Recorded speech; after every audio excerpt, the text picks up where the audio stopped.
Selamat siang jemaat kasih Tuhan, Shalom. Puji nama Tuhan, kembali kita pada siang hari ini akan bersama-sama datang di hadapan Tuhan untuk menaikkan puji-pujian dan penyembahan yang terbaik bagi Tuhan. Mari siapkan hati kita mau naikkan ucapan syukur. Haleluya.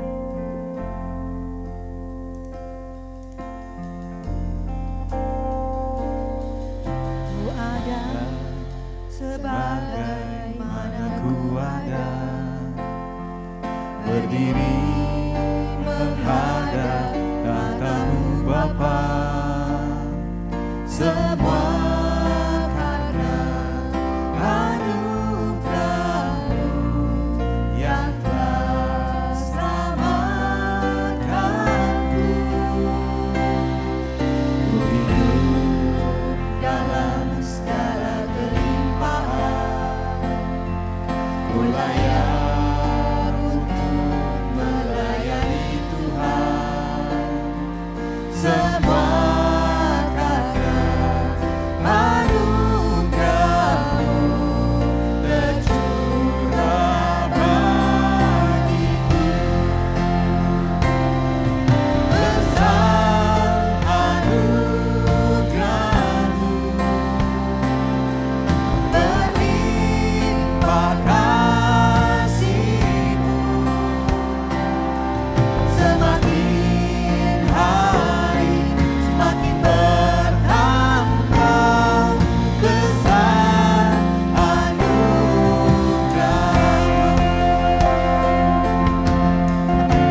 hari ini kita mau memberikan pujian penyembahan yang terbaik di hadapan Tuhan. Amin.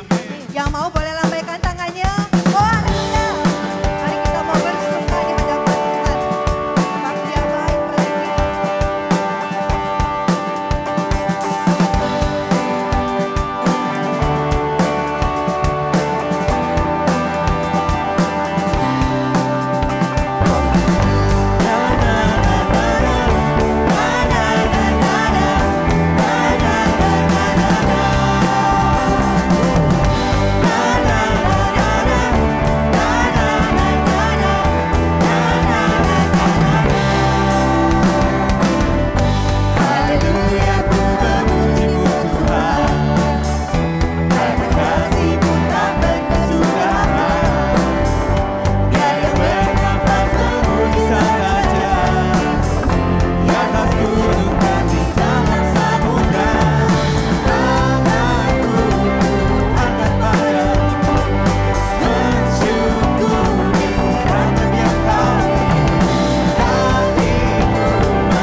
Tuhan, silakan duduk dimati Tuhan.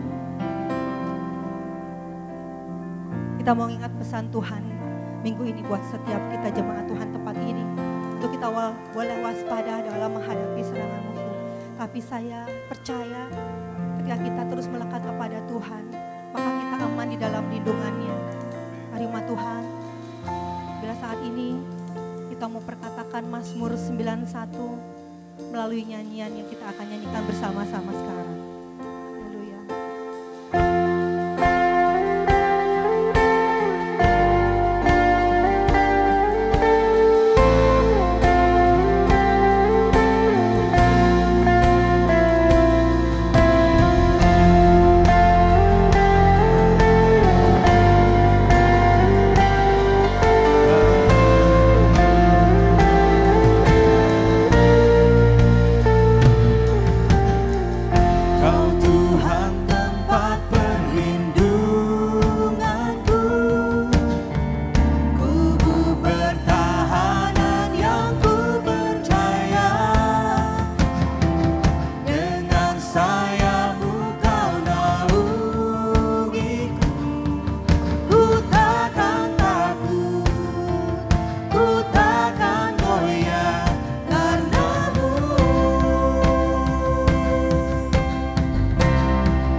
Di dalam segala keadaan kami Tuhan,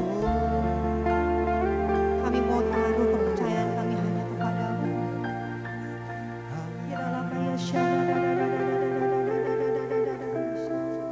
Di dalam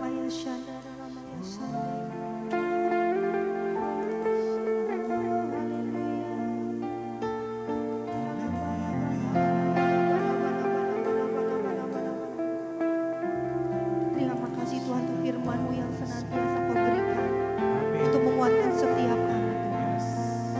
Untuk kami terus berjalan di dalam kebenaran-Mu Tuhan. Nyatakan terus isi hati-Mu kepada setiap kami.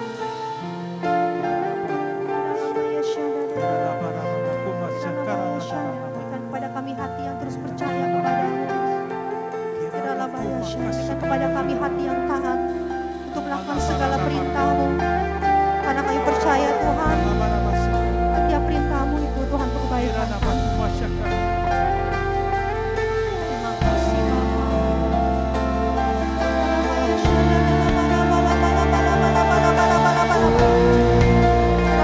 Biarlah Tuhan pengurapan-Mu Kau curahkan kepada setiap kami.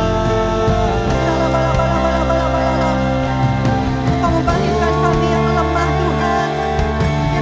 Kau yang menghiburkan kami yang susah Tuhan. Maka kami percaya Tuhan, Kau juga menyembuhkan kami yang sakit Tuhan. Terima kasih Tuhan.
Firman-Mu itulah dasar hidupku yang berdaulat atas. Sekali lagi, Firman-Mu. Firman-Mu itulah dasar hidupku yang berdaulat atasku.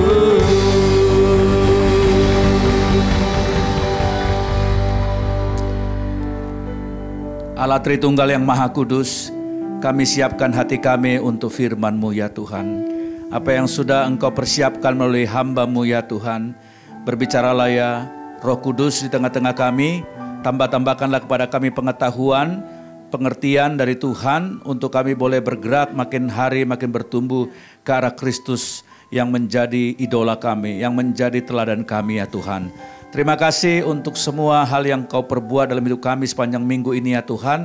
Hari-hari yang kami lewati semua kami syukuri kepada Tuhan, karena Engkau-lah yang menjadikan segala sesuatu sebagaimana kami adanya Tuhan.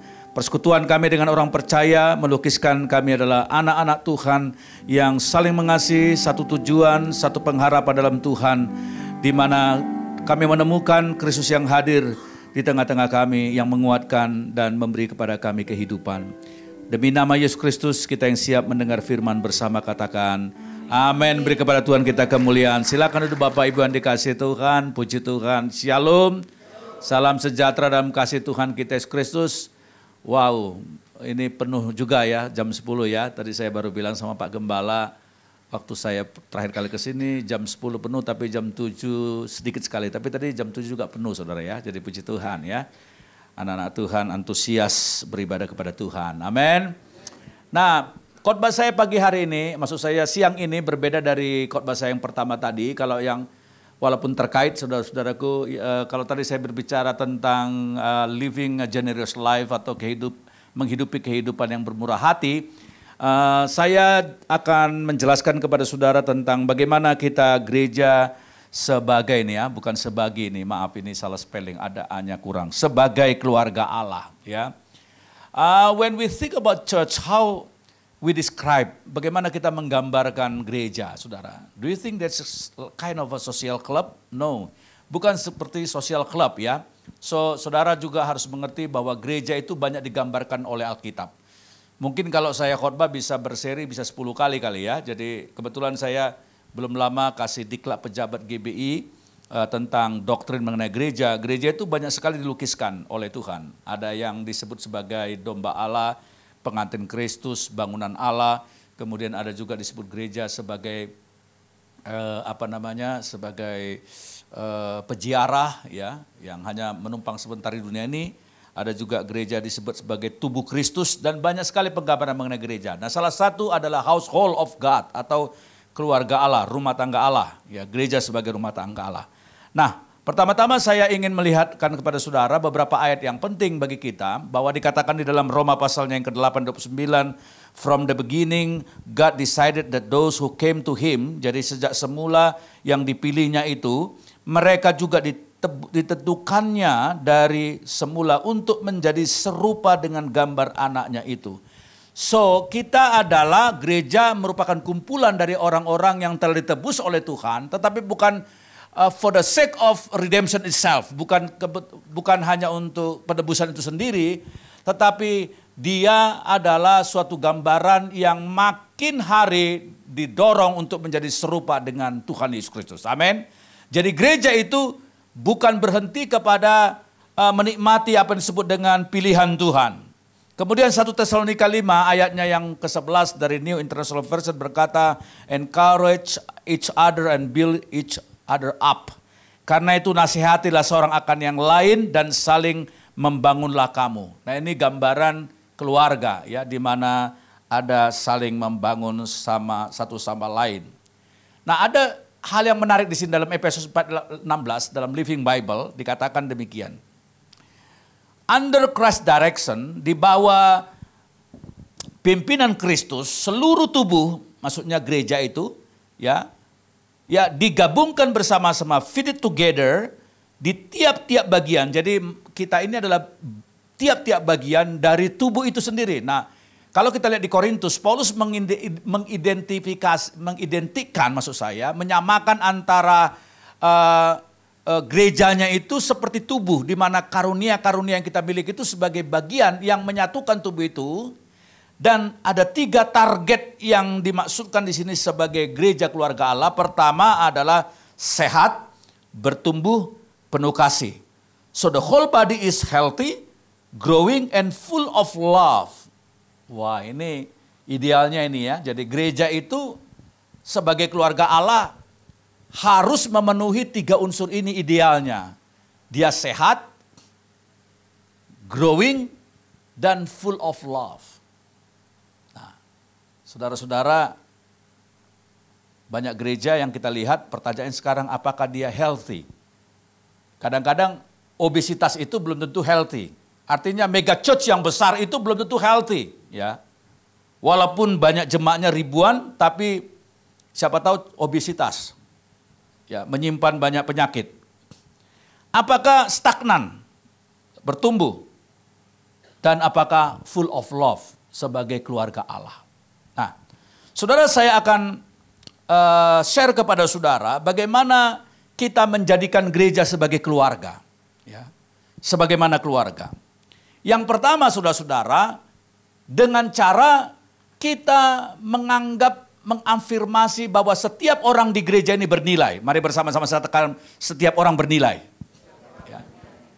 So when we thinking about church as family, the first is by affirming that each other of us is worth atau bernilai. Ya. Saudara yang dikasihi Tuhan, kita melihat beberapa tindakan untuk menganggap setiap orang di gereja ini bernilai. Dengan cara apa? Yang pertama adalah penerimaan. Mari bersama-sama saya akan penerimaan. Ya. Saudara, dalam firman Tuhan berkata di dalam Roma 15 ayat 7, accept one another just as Christ accepted you. Sebab itu terimalah satu akan yang lain sama seperti Kristus telah menerima kita. So jangan sampai ada di gereja yang merasa ter-exclude. Kita harus menganggap semua bernilai dengan cara menerima dia seperti Kristus menerima orang itu. So, the value of somebody is not measured by our own perspective. Bukan dengan perspektif kita menilai seorang. Tetapi regardless dia punya warna kulit, dia ekonominya, latar belakangnya, segala macam. Kita harus melihat sebagaimana Kristus melihat orang tersebut.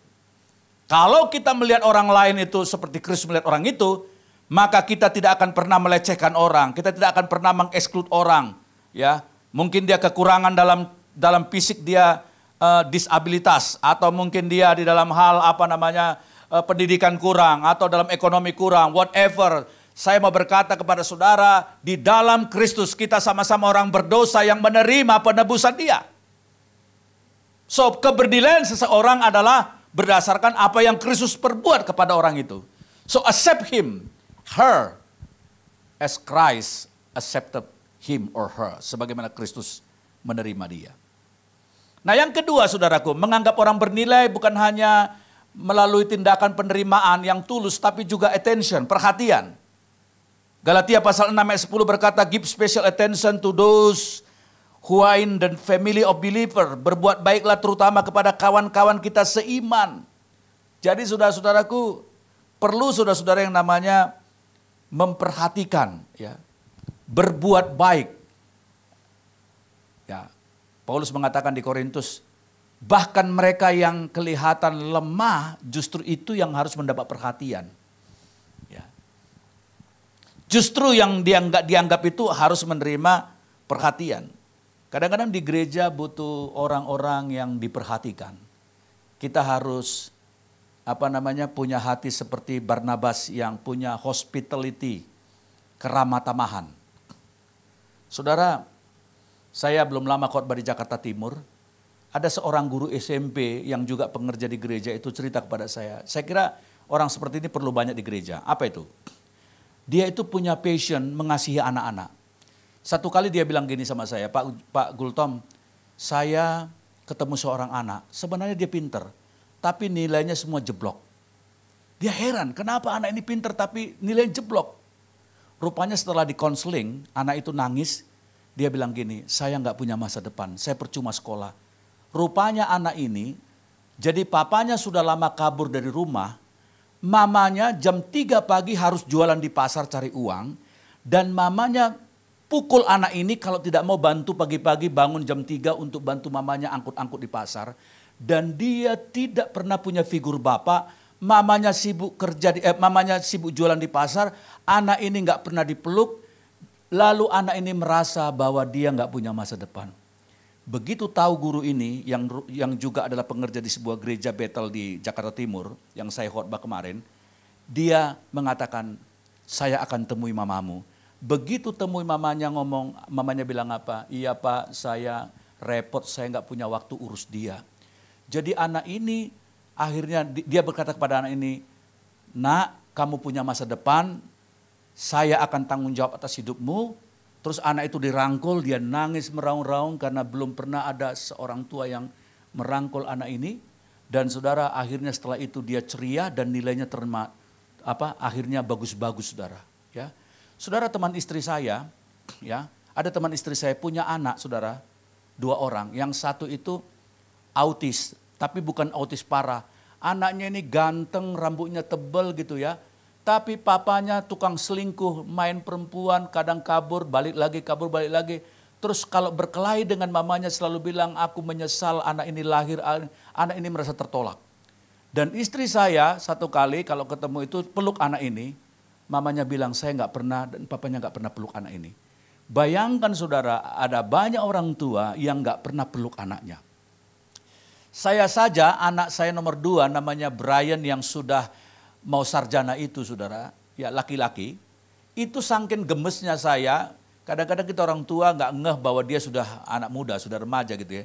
Seringkali kalau dia di rumah dari belakang gua peluk gitu, gitu. Walaupun dia kadang-kadang risih, Dedi gitu ya. Tapi kita ini sampai heran, kenapa ada orang tua sampai peluk anak juga nggak pernah. Ya.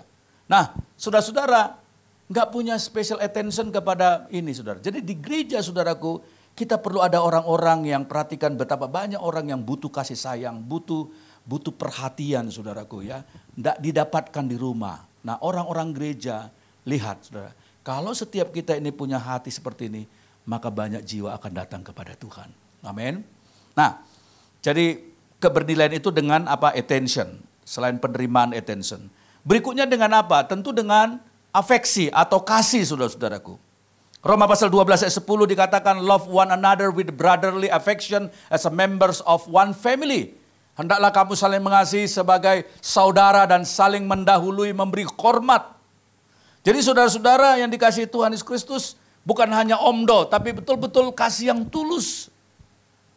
Kasih yang benar-benar seperti orang yang merasa bahwa ini adalah bagian dari keluarga kami. Kalau yang satu menangis, ikut menangis. Kalau tertawa, ikut tertawa. Jadi artinya gereja itu sebenarnya adalah family di mana satu sama lain saling mengasihi. Amin. Kasih yang tulus. Ya. Perhatikan yang lama sudah nggak ke gereja. Teleponin mereka, besuk mereka, datangi mereka. Ayo bro, ayo sister, ayo kita maju lagi dalam Tuhan. Ya. Apa yang bisa saya bantu gitu ya. Jadi saudara-saudara, di gereja kita nggak boleh cuek satu sama lain, saudaraku. Dan berikutnya, saudaraku, menganggap bernilai setiap orang bukan hanya penerimaan, bukan hanya memberikan perhatian khusus dan juga afeksi atau kasih yang tulus, tapi juga dengan apresiasi. Mari bersama-sama saya katakan apresiasi. Ya. Saudara-saudara yang dikasihi Tuhan, di dalam firman Tuhan, di dalam 1 Tesalonika 5 ayat 12 berkata, brother and sister, appreciate those who work hard among you and who lead you in the Lord and teach you. Kami minta kepadamu saudara-saudara, ini kehidupan bergereja loh nih ya. Supaya kamu menghormati siapa? Pertama-tama mereka yang disebut pemimpin rohani. Karena mereka lah yang telah memimpin kamu dalam Tuhan dan yang menegur kamu, mengajar kamu. Jadi saudara-saudara yang kasih Tuhan, hargai kakak rohanimu di sini. Hargai youth pastormu, hargai guru sekolah minggumu, hargai pendetamu, gembalamu, bapak-bapak rohanimu, ibu-ibu rohanimu, kakak-kakak rohanimu. Karena mereka lah yang memimpin kamu dalam Tuhan. Ya. Lalu biasakan untuk menghargai teman-teman yang tidak dipandang. Ya. Kalau saudara pergi ke Singapura kemana, bawa oleh-oleh kayak kasih sama orang media sana. Bro, terima kasih ya. Karena kamu nggak kelihatan di belakang sana media ya, tapi itu menolong gereja ini untuk bisa terselenggara ibadah dengan baik. Ini saya bawa oleh-oleh dari Singapura gitu, beliin apa kayak kaos kayak atau coklat kayak atau apa. Bukan soal nilainya ya, tapi apresiasi itu perlu di gereja. Ya, walaupun motivasi kita bukan mengapresiasi ya. Jadi kadang-kadang banyak orang pelit sekali apresiasi. Ya. Kan Tuhan kan berkata kalau tangan kanan memberi jangan tahu tangan kiri. Konteksnya apa dulu gitu ya. Ya. Saudara-saudara, waktu saya ikut dulu pendidikan di Hawaii di Amerika Serikat, itu ada training 1 bulan ya, training 1 bulan mengenai leadership ya. Saya heran ya, ini Hage Institute ini udah 40 tahun lebih. Itu visinya lahir waktu si pendeta Hage ini bulan Madu tahun 68 di Bali, waktu sore-sore dia ke pantai, dia melihat sejauh-jauh mata memandang sore hari menjelang malam itu, tiba-tiba dia mendapat visi pulang ke Amerika, dirikan Hage Institute, terbeban untuk mentraining pendeta-pendeta dari seluruh dunia. gratis, dikasih tiket, kasih makan di hotel bintang 5, dan segala macam dengan fakulti yang sangat excellent. Saya heran, ini gimana ya duitnya ini? Saudara, ternyata waktu saya training di sana, setiap sudut naik lift, apa gitu ya, naik liftnya apa di susu gini ada gambar-gambar orang tertentu ya. Jadi saya tanya ini siapa? Oh ini dulu yang support pendidikan pendeta-pendeta dan penginjilan dunia selama 10 tahun pasangan suami istri ini. Jadi mereka mengapresiasi dengan mendedikasikan gambar-gambar mereka yang tidak selfish, yang memberikan hidupnya untuk Injil, untuk mensupport pekerjaan Tuhan, ya. Dan mereka tahu menghargai, ya. Kita ini kadang-kadang terlalu pelit memuji orang, terlalu pelit mengapresiasi, ya. Di gereja juga banyak begitu, ya. Kita take for granted bahwa orang-orang yang menolong kita dalam pelayanan itu udah kewajiban dia. Iya sih, cuman ya appreciate bro, terima kasih ya udah setia ngajar sekolah minggu 5 tahun ini misalnya gitu ya. Appreciate them gitu ya. Nah, itu yang pertama saudara-saudaraku. Jadi keluarga Allah, gereja sebagai keluarga yang pertama adalah menegaskan bahwa setiap orang bernilai. Yang kedua dengan cara apa? Yang kedua adalah gereja sebagai keluarga Allah dengan cara berdoa bagi pertumbuhan masing-masing kita. Kolose pasal 4:12 berkata, itu lihat Epapras. Always praise, selalu berdoa untuk kamu. Selalu berdoa untuk kamu. Supaya apa? Supaya kamu berdiri teguh sebagai orang-orang yang dewasa. Jadi kita sebagai keluarga Allah perlu saling mendoakan. Mendoakan apa? Supaya grow to be spiritually mature. Atau bertumbuh secara dewasa. Seperti seorang Epapras ini. Saya nggak tahu, saudara bangun pagi, apa yang Anda doakan? Ya. Kalau bangun pagi, apakah Anda langsung minta ini, minta itu, minta ini? Well, saya kasih tahu formula X ya. Tahu nggak pernah dengar X itu? Kisah Rasul itu kan ACTS. Bahasa Inggrisnya kan X ya. Kalau saudara mau tuntunan doa pribadi, itu singkatan X itu A-nya itu apa? Adoration, yaitu penyembahan. Jadi nyembah dulu. Nyembah Tuhan, Engkau mulia bla bla bla bla bla. Lalu C-nya itu apa? Confession, pengakuan dosa. Kita ngaku dosa nggak pagi-pagi atau mau jelang malam. Tuhan, aku telah berbuat dosa seharian ini, aku gagal melakukan kehendak-Mu. Itu C ya. Baru T-nya itu apa? Thanksgiving, bersyukur. Jadi ada dua hal yang perlu, mengaku dosa dan bersyukur. Tuhan, syukur untuk hari ini, Engkau telah memberkati aku, memimpin aku, melindungi aku. S-nya itu apa? Permohonan, supplication. Ya, jadi X, ingat aja X ya. A, adoration, penyembahan. C-nya itu confession, pengakuan dosa. T-nya itu thanksgiving, ucapan syukur. S-nya itu adalah permohonan. Minta ini, minta itu, minta ini, minta itu. Termasuk minta apa? Minta seperti ini. Supaya teman-temanku segereja berdiri teguh, menjadi dewasa gereja kami dalam Tuhan. Ya, pernah nggak doakan seperti itu? Ya.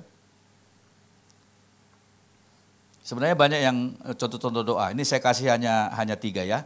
Yang kedua, apa doa Paulus dalam Efesus pasal 3, 18-19? Aku berdoa supaya kamu dapat memahami betapa lebarnya, panjangnya, tingginya, luasnya kasih Kristus dan kamu dapat mengenal kasih itu. Wow. Jadi kalau kita family saudara, kita perlu berdoa supaya apa? Supaya jemaat itu merasakan betapa dalam, luas, tingginya kasih Tuhan. Dulu saya punya ibu angkat, sangat cinta Tuhan, tapi suaminya brengsek.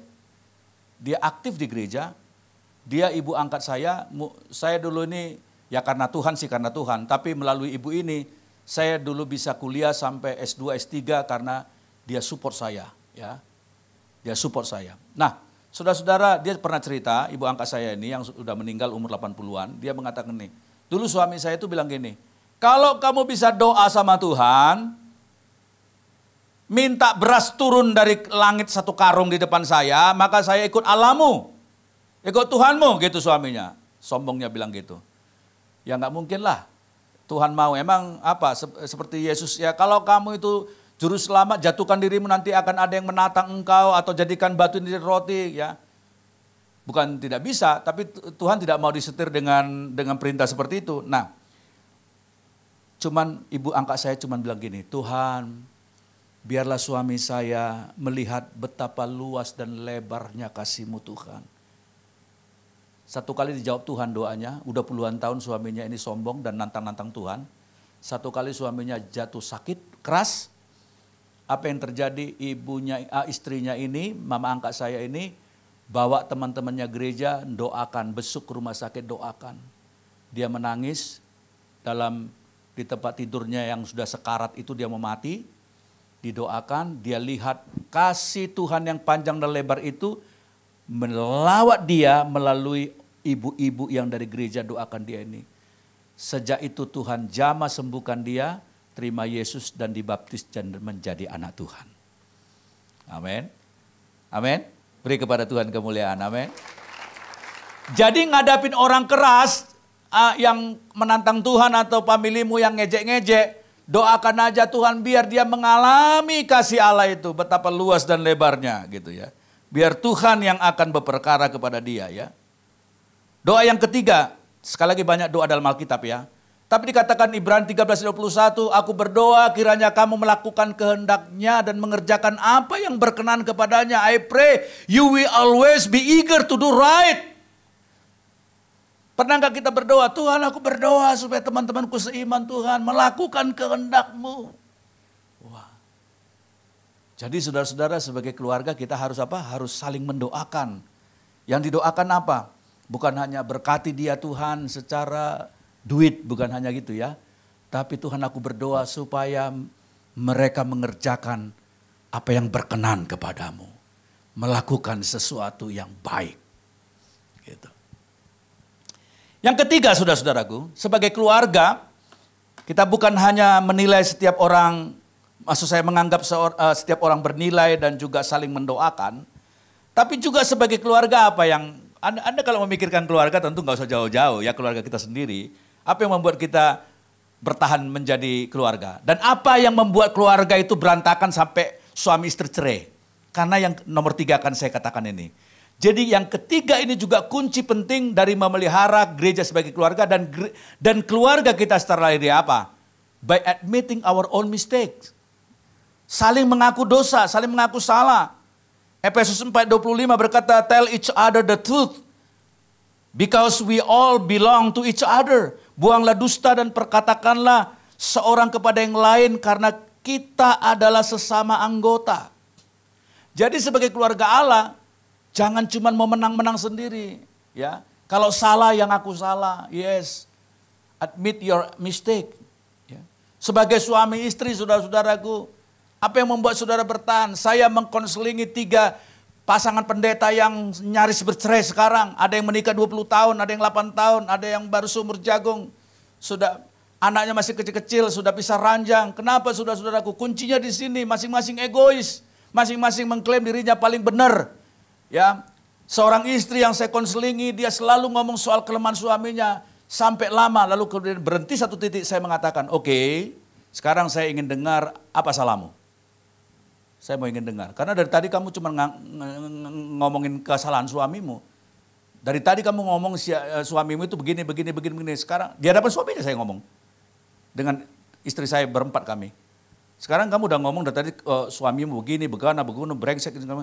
Ya, sehingga kamu selingkuh dengan laki-laki lain, mantan pacarmu. Ya, dia bilang, ya saya memang tidur dengan pacar saya. Ya, mereka liburan 4 hari ditinggal suaminya. Suaminya hancur, istrinya bilang, udah kalau you ceraikan saya, ceraikan aja katanya. Saya udah gak cinta lagi sama kamu. Ya.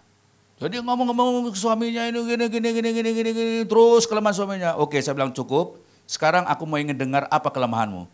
Waktu dia cerita kelemahannya, saudara tahu, kelemahannya itu yang saya gak yakin itu yang prinsip yang dia omongkan. Jadi yang ngomong itu yang remeh-temeh, tapi mungkin dia nggak berani kalau ngomong ada sesuatu kesalahan yang fatal yang mengakibatkan masalah itu ada. Ya, karena orang pada umumnya apa? Self defense. Ya aku yang paling benar. Ya, kesalahanku kan kecil sekali. Aku cuma bilang begini. Ya, nggak berani expose kesalahannya, tapi expose suaminya. Ya, ada juga suami yang brengsek, bukan hanya istri ya. Oh, ini Pak Pendeta karena laki-laki suami lalu nyala-nyalakan istri gitu ya. Enggak, dua-duanya juga ada masalah begitu ya. Nah, saudara-saudara, karena enggak tell the truth. Kalau gereja tempat kumpulan orang-orang yang gosip dan tidak berkata yang benar satu sama lain, maka keluarga itu akan hancur. Makanya Yakobus pasal 5 ayat 16 berkata apa? Admit your fault to one another. Ya, karena itu hendaklah kamu saling mengaku dosamu dan saling mendoakan supaya kamu apa saudara? Sembuh. Jadi kesembuhan itu bisa terjadi kalau kita saling mengampuni, saling mengaku bahwa kita ini berkontribusi mistake yang kita lakukan. Kenapa kamu pindah gereja? Saya nggak mau di gereja itu banyak masalah. Saudara, saya mau berkata kepada saudara, saudara silakan pergi ke gereja sampai ke planet Mars cari gereja. Tidak ada gereja yang tidak punya masalah. Kalau Anda temukan satu gereja saja yang nggak punya masalah dan Anda gabung ke situ, segera gereja itu ada masalah. Jadi kita sebenarnya kumpulan orang-orang yang bikin masalah sekaligus solusi bagi masalah. Jadi artinya kita berkontribusi buat salah, tapi mari kita menjadi solusi buat masalah. Orang gampang sekali sekarang pindah-pindah organisasi, kenapa? Hanya masalah kekanak-kanakan. Saya mau berkata kepada saudara, oleh anugerah Tuhan, sampai detik ini saya pendeta di gereja BBI Petamburan sudah 26 tahun dan saya dosen sudah 26 tahun di 2 organisasi. Emangnya kami nggak berkelahi dalam? Emangnya kami dosen nggak pernah berdebat keras, nggak pernah gebrak meja? Apakah dosen-dosen nggak pernah nyakiti saya? Apakah saya nggak pernah nyakiti mereka? Pasti, ya. Tapi apa yang membuat kita tetap solid dan setia di situ adalah karena memang kita ini orang-orang yang memang jangan merasa play victim cuman ya. Saudara, orang play victim itu adalah orang yang punya gangguan NPD itu ya. Narcissistic apa itu? Personality disorder ya. Saudara, kadang-kadang kita nggak sadar bahwa ada orang-orang sekitar kita atau malah kita sendiri itu NPD. Tahu nggak NPD yang parah itu? For the some extent memang kita semua punya little NPD ya. Tapi orang NPD parah itu apa coba? Dia bikin kesalahan yang luar biasa tapi dia bisa memanipulasi dengan selalu memposisikan dirinya victim. Saya ini korban. Padahal dia yang bikin trouble gitu. Mari bersama-sama saya katakan tidak ada di gereja ini. Ada orang-orang begitu. Dia yang blunder, dia yang bikin masalah, dia bikin trouble besar-besaran. Tapi dia itu seolah-olah jadi korban ya. Itu orang NPD itu seperti itu. Dan orang NPD tahu nggak? Jangan coba-coba bikin kesalahan sama dia. Kalau saudara bikin kecil aja, dia balas itu 1000 kali lipat. Gitu loh. Ya. Nah ini orang NPD bermasalah seperti ini ya. Jadi kita harus apa? Kalau kita mau sembuh, kita harus admit your fault to one another and pray for each other so that you may be healed. Amsal pasalnya yang ke-28 ayat 13 berkata, siapa yang menyembunyikan pelanggaran tidak akan beruntung. Tetapi siapa yang mengakuinya dan meninggalkannya akan disayangi. Ya. He get another chance dalam bahasa Inggris ini. Dia punya kesempatan lain untuk dikasihi oleh Tuhan. Kurang lebih seperti itu ya. Jadi saudara-saudara yang dikasihi Tuhan Yesus Kristus sebagai keluarga, ya, mari praktekkan kehidupan yang selalu rendah hati, mengaku salah. Ya.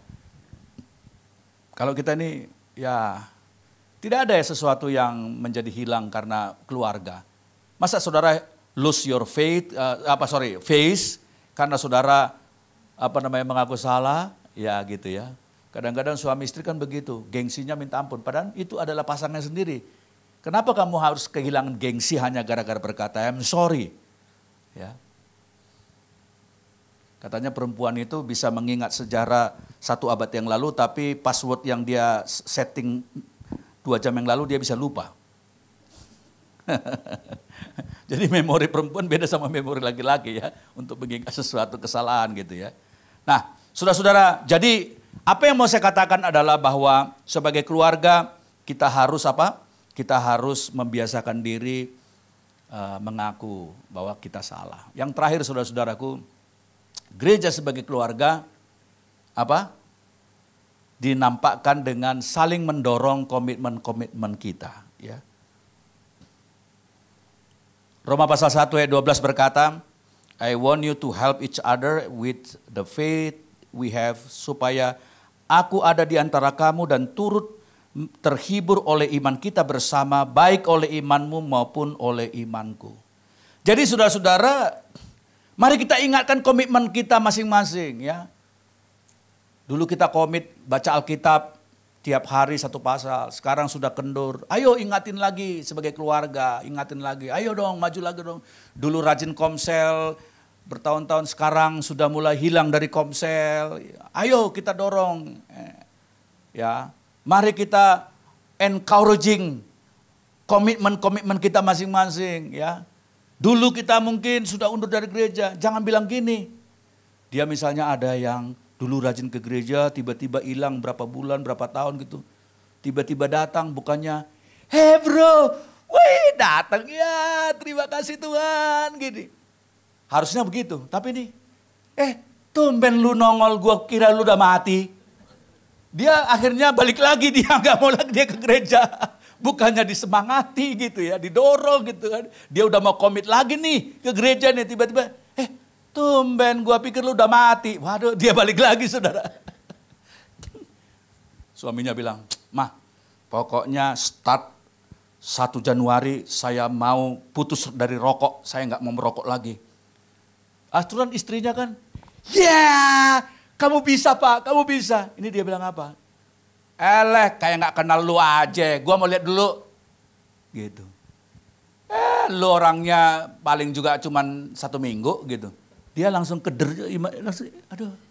Tadinya udah mau bertekad ninggalkan merokok, tiba-tiba istrinya ngomong gitu, dia, aduh, jadi dia nggak mau lagi dia gitu kan. Ya. Jadi saudara-saudara, mari kita encouraging each other, komitmen-komitmen kita yang komitmen memberi, ya dulu kita mensupport pelayanan tanpa pamrih. Tadi saya khotbah mengenai bagaimana tantangan memberi ya. Kadang-kadang hanya gara-gara ada 1-2 orang yang nyinyir, kita udah langsung tarik diri, udah nggak mau lagi lakulah. Aku nggak mau lagi support gereja itu. Kenapa? Masa aku dibilang punya motivasi begini-begini.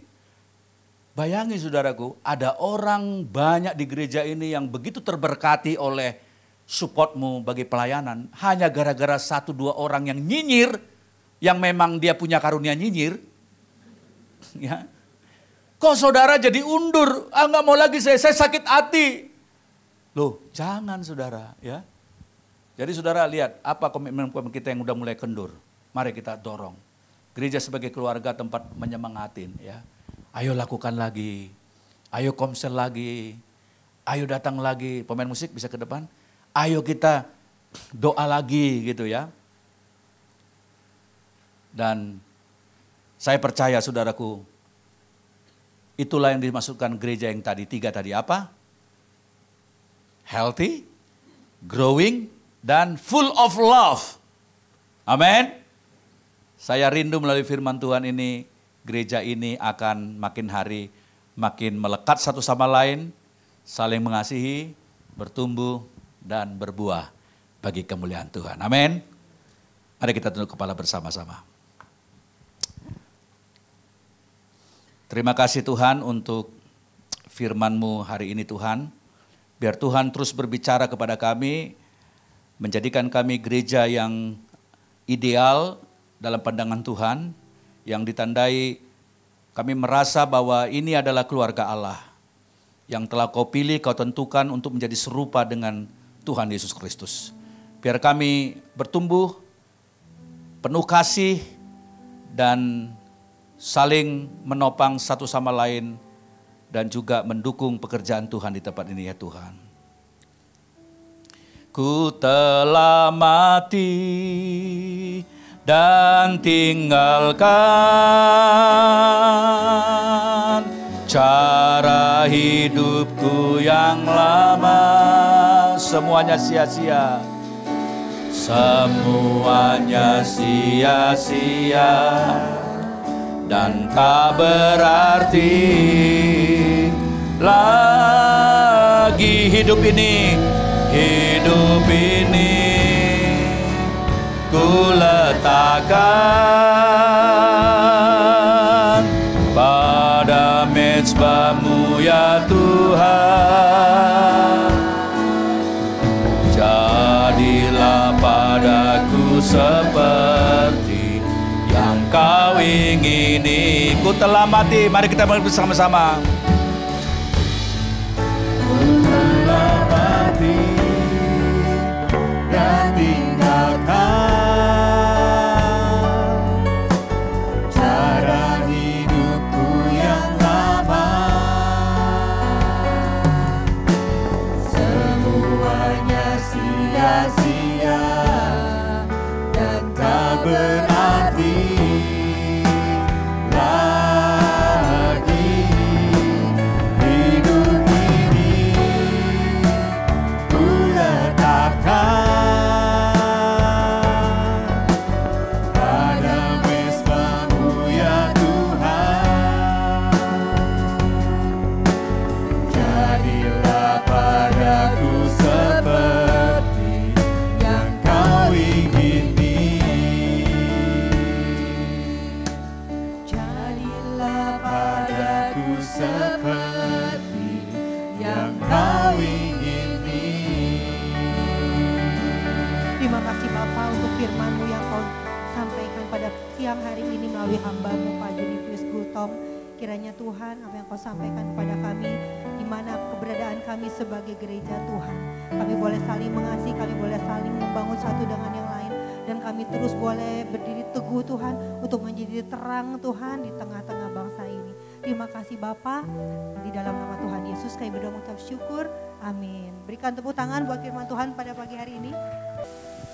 Jutaan jemaat yang kasih Tuhan Yesus, sebentar kita akhiri ibadah kita pada siang hari ini. Saya undang kita angkat kedua belah tangan kita, arahkan hati kita, fokuskan dan terus terhubung dengan Yesus senantiasa.